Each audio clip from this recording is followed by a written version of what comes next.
Welcome to Hitting Home. I'm your host, Megan Driscoll. And I'm Becky Coletta. And we are here to break down how decisions in DC affect our local communities. Because all politics are local politics. Welcome to Hitting Home, and I am one of your leaders this morning, Becky and I. Becky.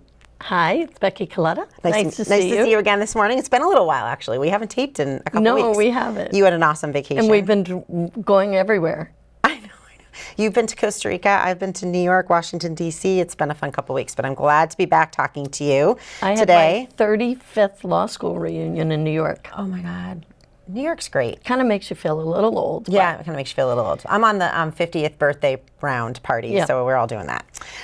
We actually have something exciting to talk about, I think, because we've been talking about it, and then finally decided that we were going to do this show about labor and sort of Trump, the Project 2025 plan to kind of eliminate our right to organize, essentially, I think was the target. And so we want to talk about what that means for Massachusetts if that were to happen and kind of what's going on the national stage. So you may or may not be aware that Trump has fired the NLRB chair to the National Labor Relations Board. Her name is Gwen Wilcox. Yeah, Gwen Wilcox. Okay. So what do you think that means for, what do you think that means for the beginning of the end of labor? Well, or does it mean anything? I mean, it's, maybe he just didn't like her. No, that's not it. It was, and it's been back and forth because she has won some, the ability to go back. But basically what he's trying to do is make the NLRB unable to function because it's a 5-member board. It needs 3 members to participate in hearings to actually issue a ruling. So what happens is there's all of this work around the right to collectively bargain, the right to establish a union, right? So to vote in a union, that whole election process is controlled by the NLRB under the National Labor Relations Act. And then you have also fair labor standards. So when there's an issue about whether or not they're bargaining appropriately or things like that, it can get escalated up to the National Labor Relations Board.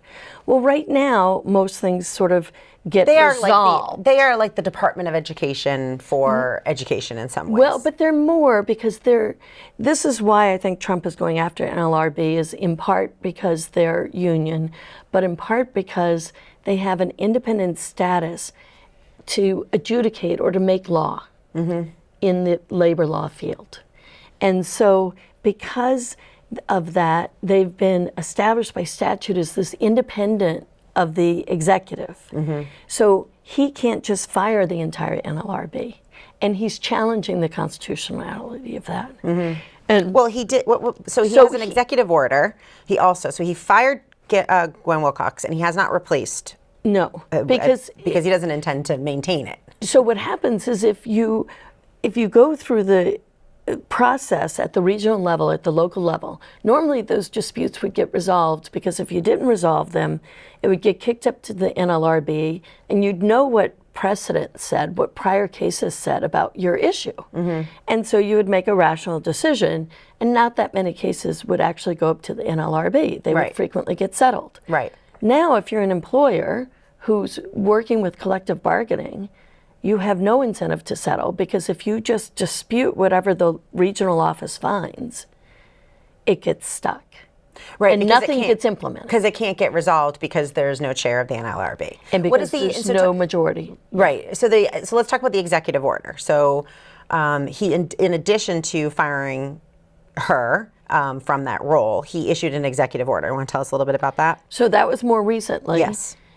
He didn't like the fact that he went in to try to just get rid of people and ignore the collective bargaining agreements. He tried to ignore civil service rights. He tried to just get rid of people in all of these different agencies. And when the unions did their job of fighting back and saying, wait a minute, there is some process for someone who's been here all of this time. And, you can't just come up with these fake reasons for firing people. Right. And so he issued an executive order that now says that the agencies do not need to collectively bargain. And basically, I have a someone is the for other government day workers. for all federal workers. All federal workers. But there's thousands of federal workers in the Massachusetts alone who are affected by this. Because what he's saying is, he's basically saying, in order for me to fulfill the agenda, which is to reduce, his idea of what the agenda is, which is to cut jobs and reduce waste, fraud, and abuse, basically. But it's actually gutting agencies. Right. So however you want to look at it, he is cutting people. But in order to do that lawfully, he has to undermine these employees' ability to unionize and to fight back, because then they have a claim against. So it feeds into this helps him with his ability to gut the government, essentially, because he's essentially saying your right to organize and complain about this and say that this is slowing me down. It's slowing me down, exactly. So he's hastening his ability to cut federal workers by pulling back on their chances to be able to use the union as a way to say, hey, I got unlawfully fired, essentially. And we've heard a lot of federal workers coming forward and saying, I was successful in my job, getting 5-star ratings, always getting great performance reviews, and all of a sudden I was fired and told that I wasn't meeting expectations, and so clearly it's fake, exactly. And they would have a claim with their union that they are being unlawfully let go. And so this is in keeping with what he's trying to do, because this then makes that harder to accomplish. Well, and I think the unions are waking up a little bit with this one, though. Yeah. The NLRB chair is a little bit technical, right? Yeah. Like how it affects the right to organize is less clear to ground level union people, right? To workers. But when you start to say all of these people are now without those protections, biggest union busting in history. Yeah. Right? The most number of unions just eviscerated those jobs. And people who are working in the federal government now no longer are contributing to those unions through their pay. They stopped the automatic contributions to the unions as part of this process. Right. Again, to undercut the ability for these unions to organize and fight back against the Trump administration for firing their employees. Exactly. Basically. But when you do that, it's sort of like, well, why don't private employers have the same justification? It becomes the grounds to get rid of unions and organized labor to fight for workers in an increasingly consolidated corporate environment. Right. Well, it goes from, it's a slippery slope. Once you start doing this within the federal government, it's, like you said, it's now like a rite of passage. And it would be reasonable that a corporate organization would say, well, they don't have to do it, I don't need to do it, right? So there's that issue. Let's talk a little bit about the sort of the history of the right to organize, because I think people really, I think that there could be some people who think, what's the point, and these union jobs, you can't fire anybody. I always hear this about teachers, like you can never get rid of a teacher because of the unions, and we've villainized it in some way. But I think understanding sort of the beginnings of it would be really important to understand why it is such the American way. I mean, truly, it really is the American way. So the Department of Labor was established in 1913, and it was kind of the first time that labor had a voice.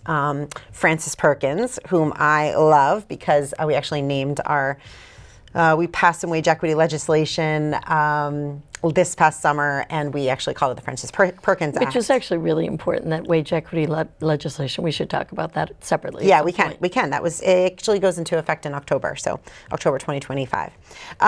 Push forward under FDR with the civil. So she basically pushed forward her agenda under FDR with the Civilian Conservation Corps, Fair Labor Standards Act, and a minimum wage and 40-hour work week. Like, I think when we go back to the 1930s, there was no fair labor. There was no standards on how long you could work or in what conditions you could work. It led to the start of OSHA, anti-discrimination, the reason why there were ramps, for employees. Sort of like one thing led to another, so that in the 60s and 70s, there was a framework in place to put in anti-discrimination and other protections. A movement towards fairness. A movement towards fairness. Yeah. That every person has the equal opportunity to be able to work and would have some basic requirements as to what would be acceptable, right? Like we can't have children working, although Florida would like to bring that back. We can talk about that in a minute. But you don't have to work 90 hours a week. You have to be paid overtime if you're going to work,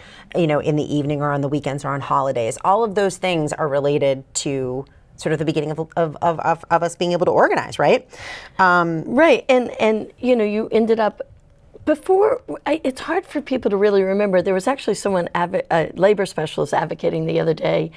There are 29 attacks right now on the National Labor Relations Act, which is the primary act that people use to organize and form unions and collectively bargain with employers. And there was someone the other day who said maybe it wouldn't be so bad if we lost it because we could start all over. And I you know, there's a certain attractiveness to that, right? Like you get to What if you don't start over? fight the fights, but what if you don't start over, right? Exactly. I mean, we forget about how bad it was. We talk about Make America Great Again, and it's unclear to me what time period people are talking about. When Trump is talking about these tariffs, he keeps idealizing this period from the late 1800s to the early 1900s, where workers had crappy conditions under industrialization. Yeah. And we built massive wealth with the Vanderbilts and the... but that extended know, way past 1930. I mean, we're saying conditions in the United States for workers were terrible even through like 1960. You know, actually, as an example, my grandmother, who died at 58, she essentially, her insides disintegrated because she worked in a manufacturing facility and worked with chemicals that essentially killed her, and many other people that she worked with, because there were no protections. Well, and that's, you know, that happened in the 80s, 60s, 70s, and 80s, you know? Right. So, I mean, it definitely got better, right? But that would never happen today. But think right? about the fights we had in the mines and the fights we had for coal workers, mining workers, yeah. Think about, you know, Frances Perkins came in after the, what's the shirt factory fire in New York City. Oh, yeah. Where all those people died because they were locked into the factory and they had a fire. Could you imagine that happening today? Well, unfortunately, I'm starting to get back to, you know, that people, I don't know if people care anymore. So that's part of people remembering that the organizing wasn't just about, oh, you can never fire me. It was about a union, a brotherhood and a sisterhood of people fighting together to protect. Yeah. And so what we've had come into the fore in the last 30 years, you know, goes back to your grandmother, OSHA. Yeah. The Occupational Safety Health Hazard Authority. Yeah. Anyway, OSHA.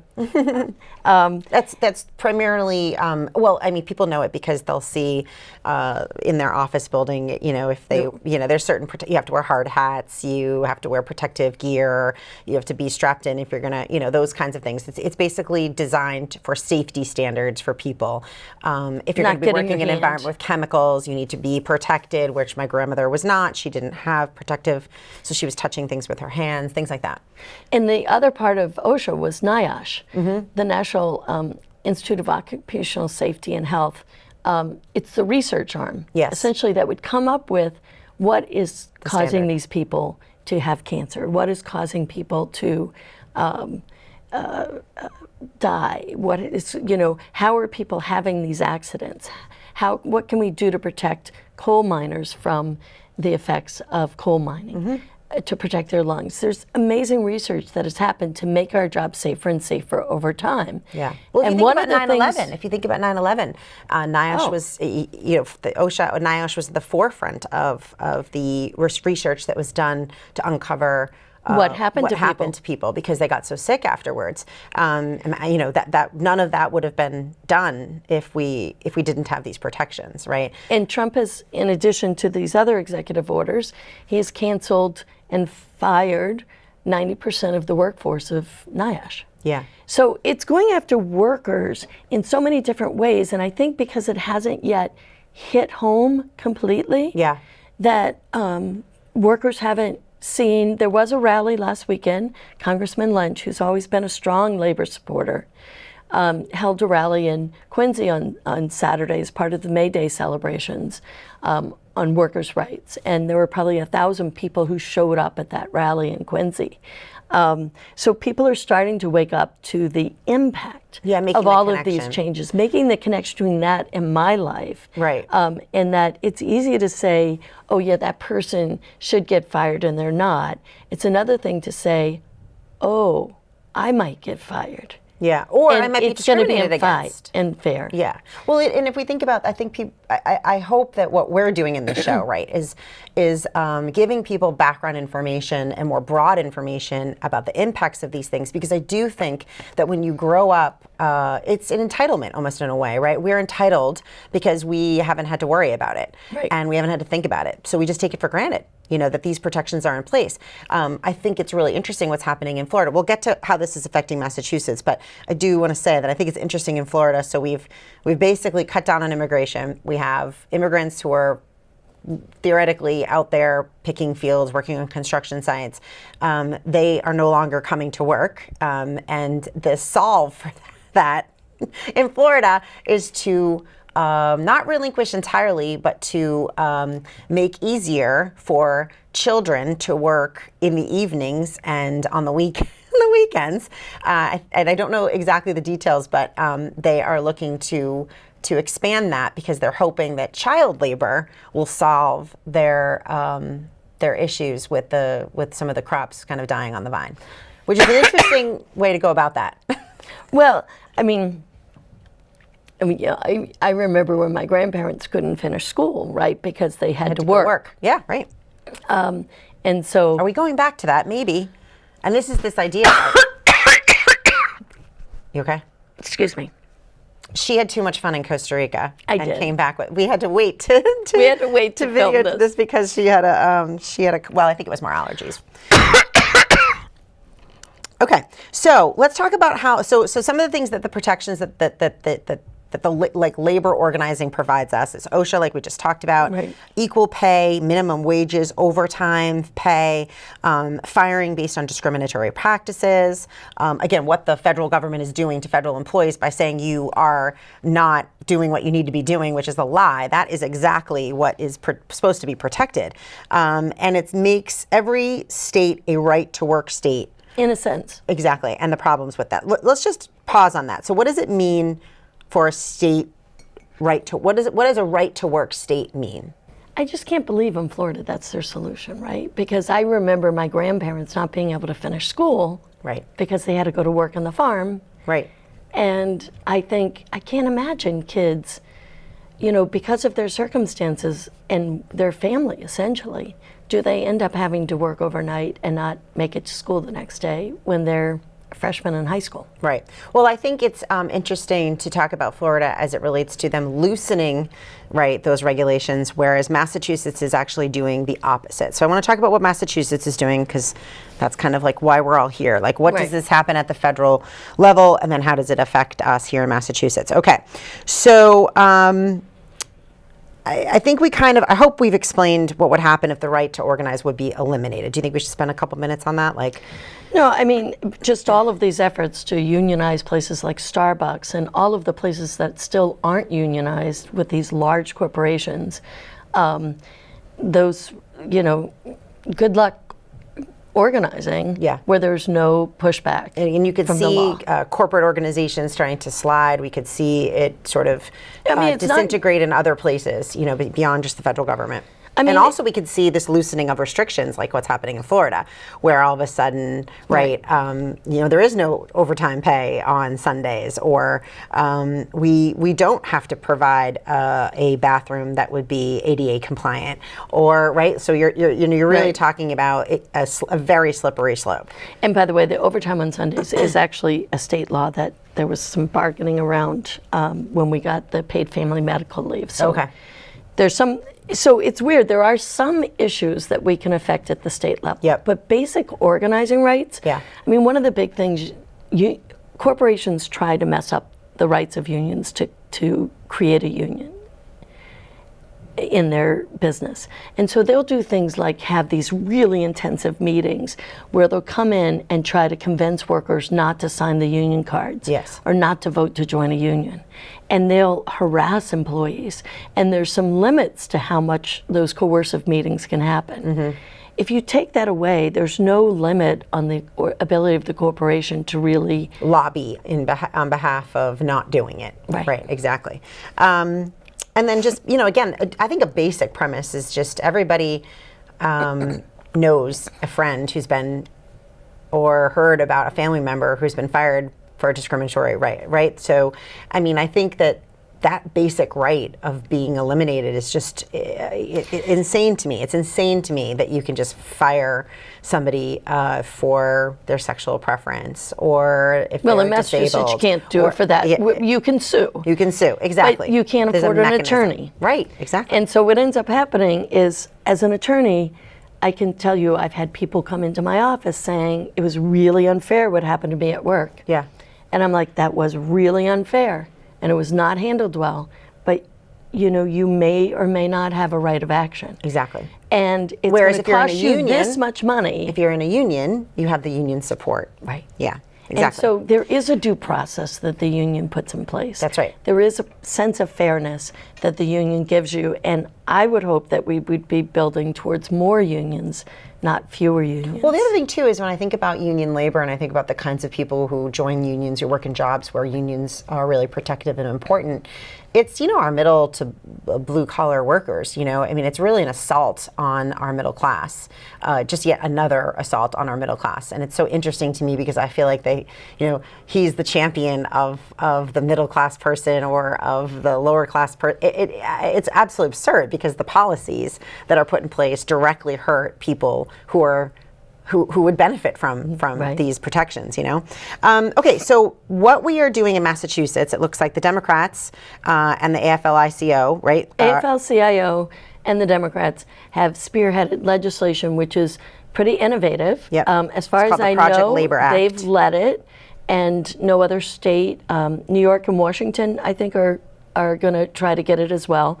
But Massachusetts has drafted a bill and sort of is a leader on this that would say if the National Labor Relations Act falls, Yeah. or if there are categories of workers who are deemed not to be covered by the National Labor Relations Act, we in Massachusetts are going to secure organizing rights in Massachusetts that kind of mirror or are better than what the federal standards have been. Now, there's a lot of issues there because right now, Massachusetts can't improve on the National Labor Relations Act. They can't improve on what the National Labor Relations Board does with regard to organizing rights. Because the federal guidelines take precedent over whatever would happen at a state level. Is that why? Yeah, so in law we call it preemption. So when the federal government acts in an area and they want that action to be exclusive, the state can't do anything else in that area. Sometimes the federal government is a floor and the state can be more protective. With regard to organizing rights, it's at the federal level exclusively. Okay. And so we're really beholden, right, to what happens with what happens at the federal level really determines what we could as a state or could not do to protect our right to organize. Right. Okay. There are certain categories of employees who are not covered by the National Labor Relations Act who are already covered by like this mini state act. It's like a mini NLRA act that already exists. This bill is much broader, much more aggressive at protecting union rights in Massachusetts if the federal government steps out of this field. Okay. So if the federal government decides to blow this up entirely and just says, I guess this would be kind of extreme. Well, so there are like I said, there are 29 challenges right now to the constitutionality of the National Labor Relations Act. And will it go to the Supreme Court? Presumably. Are the 29 being worked on together? Like, are they, so they're all individually being heard? It's a lot of different challenges. Okay. There is one But group, everyone would take a little bite out of... Oh, no, a lot of them are going at the entire act. Okay. So it's just different challenges on the whole thing from different places. Right. Right. But it's all basically saying that federal right to organize laws should go away. Right. Okay. But there's So any one of them could be successful. They have 29 chances, so to speak. Right. Okay. So there are other things that the federal government might do. I mean, like for instance, they're talking about changing it so the Attorney General can get rid of any National Labor Relations Board precedents. Now, the problem with this is when you get rid of precedents, they get rid of all the bad case law. And then there's no guarantee that if the Democrats come in 3 years, that they don't change that all around and get rid of the Republican precedents. Well, now you have lack of certainty. Yeah. Business world hates lack of certainty. Yeah, and this is happening across the board. Yeah, this level of, it's a chaos strategy. It's a strategy of chaos. I mean, it's not, this is not something that's not planned. This is planned chaos, because when in uncertainty, it makes it difficult for states to respond, for individuals to respond, right? Like you can't, when you don't know what's next, and it's making it hard for corporations. I mean, we can talk about what's going on in the stock market, but very similar to this, like people can't plan, you know, and so states can't plan when they don't know what's happening at the Fed. How can a state plan what kind of services and money it's going to be giving to its schools when we don't know what's happening with the Department of Education, right? So this is just being played out over and over again. It's in the playbook, actually, when we look at like the Project 2025, it's you know, chaos is in the playbook. It's sewn into the fabric of how to accomplish all of these things is to confuse the issue. And I think what's interesting about that, and what we talked about a little bit before this, was that they could play with this these federal protections just enough to make them questionable, and where certain corporations could start to make decisions on their own, and people could we could loosen all of these, but it wouldn't be strong enough for Massachusetts to come in and say, hey, we're taking this over, right? In order for Massachusetts, for the bill, the Project Labor Act, which essentially sets up the federal guidelines at the state level. In a little bit better form, but yes. And if that could only go into place if those federal guidelines are completely eliminated. They can't go into place if it's just kind of messed up at the federal level. Right. And so I think that they'll be strategic about deciding what is better at hurting the right of unions to organize. And you really have to think about this, right? Because I went to law school, graduated in 1990, and we would talk about antitrust law. And antitrust law was the thing that made sure that corporations didn't develop these huge monopolies, right? So since 1990, antitrust law has been eviscerated in a lot of ways. Mm-hmm. And so Biden was doing some antitrust challenges during his administration. But as you allow corporations to get bigger and more concentrated in their field. And more powerful, therefore. They're more powerful, both in terms of lobbying and political activity, as we've seen, mm-hmm. but also in terms of fighting back against workers, right? I mean, if you're the only game in town, you don't have to work so hard to hire employees. Right. Right? You don't have to work so hard to lure employees. Right. And it's much easier to put in really unfair practices. And so, I mean, we're lucky in Massachusetts. We have a really strong AFL-CIO that pulls together an amazing coalition. The Mass Building Trades is mm-hmm. really strong at fighting for workers' rights. We have our congressmen and our U.S. senators who fight for workers' rights. The question is, are we going to end up being on our own on this? Mm-hmm. Or are we going to be able to have other states follow suit? And I believe we'll have other states follow suit. I mean, there's sort of the classic, the New York, California, Michigan, Colorado, hopefully. Michigan, hopefully. Although at one point we might want to talk about Governor Whitmore and what's going on in Michigan. And yeah, that's a little weird. That's a little weird. So maybe we'll have an episode on all weird things, including Fetterman. Also fits in that category. I think that might actually be a show that we should do on sort of weird Dem moments, weird Democratic candidate moments. But in Massachusetts, we are pretty lucky right now. Yeah. Because we are doing the things to protect the things that are important to us, to live healthy, prosperous lives, taking into consideration our middle class, taking care of our poor, our disabled, right? Like we care about those things, and we're actually doing things to bolster it. And I think so as it relates to the Project Labor Act, the Project Labor Act is designed to kick in when the federal government's labor laws get eviscerated or parts of them get eviscerated. Or don't cover categories of people, exactly. And so it's been filed, if that's correct. It's been filed. And State Rep Marjorie Decker has taken the lead on this with Senator Paul Feeney. Okay. And who's a champion of labor, always has been. Champion of labor, always has been. Worked with you on your bill, I think. Yeah, worked a very strong advocate, Senator Feeney, critical in getting the wage equity bill passed across the finish line, the Francis Perkin Act. And on the list of AFL-CIO priorities, this is the #1 priority this year. I mean, they're also spending a lot of time working on the federal employees and trying to help federal employees who are being displaced or treated unfairly by the administration, who are a lot of union members who are come under the umbrella of the AFL-CIO. But they're also working on looking forward at the Project Labor Act. They're still looking on the bills that, I mean, back when I was on the Labor and Workforce Development Committee at the State House, we were really focused, we didn't have this upheaval at the federal level, so we were really focused on things like wage theft in Massachusetts.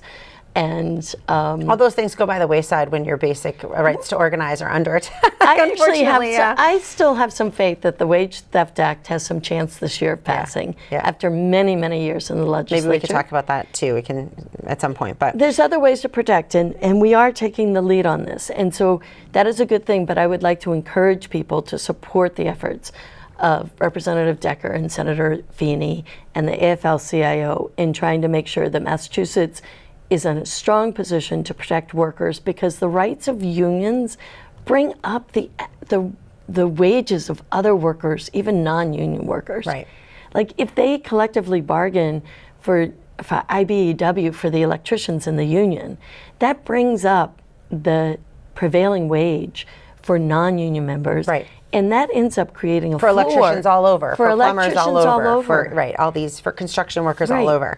So I think what I think we try to end every show with a call to action, and I think this is very relevant. This is something that we can actually affect change on. So call your legislator and let them know that you want them to support the Project Labor Act, and give them the reasons why, or just send them a note, send them an email. You can find them online, super easy.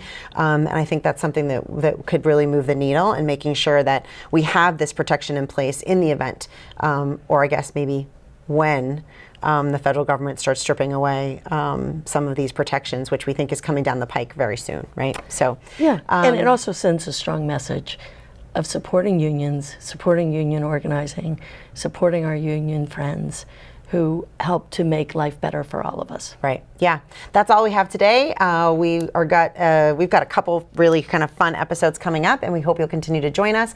If you could let us know if you do call your legislator, and we'd love to hear from you. And if you have any interest in specific topics for us to cover, let us know too. Thanks for joining us.